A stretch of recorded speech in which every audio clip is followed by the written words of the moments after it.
Thì trong 30 giây là có 1 ly cà phê bọt như vậy nha anh chị nhé.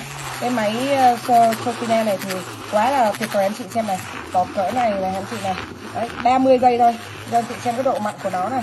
Cái máy này cái quán cà phê nào cũng chuyên dùng, hot hit vô cùng anh chị ơi. Đó, 30 giây. Đúng 30 giây là có 1 ly cà phê. Thì anh chị xem bắn bung ở đây này. Bung như này anh chị ơi, đó. Đó anh chị.